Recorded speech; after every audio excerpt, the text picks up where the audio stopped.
Mä teen nyt virkkauksen aloituksen pylväillä ilman ketjusilmukkaketjua. Siinä 3 ketjusilmukkaa siinä tarvitaan alussa, mutta ei sitten enempää.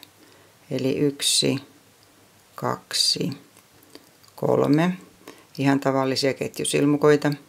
Sitten langankierto ja koukku ensimmäiseen silmukkaan. Ihan niin kuin jos olisi pylväitä tehtäisiin muutenkin. Ja koukku läpi ja langankierto ja sieltä vedetään se lanka läpi. Eli tämä on ihan samanlainen kuin pylvään aloitus muutenkin, mutta nyt sitten tehdään vähän eri lailla. Otetaan langankierto ja koukku läpi vaan sitä ensimmäistä silmukasta, jolloin siihen jää vähän niin kuin ketjusilmukka. Ja sitten tehdään se pylväs valmiiksi. Langankierto ja lanka 2 silmukasta kerrallaan.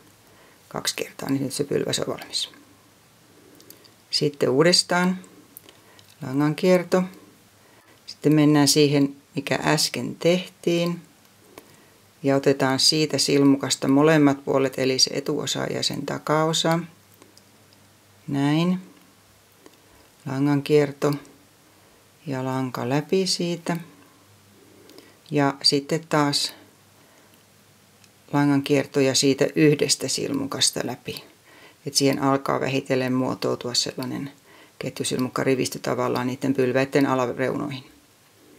Ja sitten taas se pylväs valmiiksi. Ja seuraava.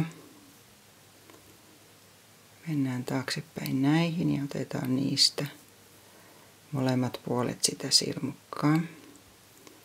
Ja lanka sieltä läpi.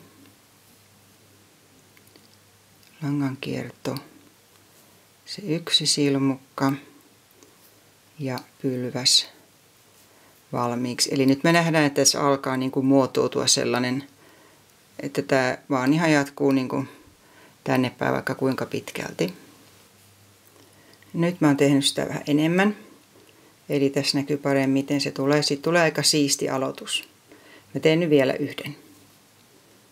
Eli langankierto tänne aloitussilmukkaan tai siihen alhaalla olevaan silmukkaan. Koukku sieltä läpi. Langankierto ja 1 silmukka ensin.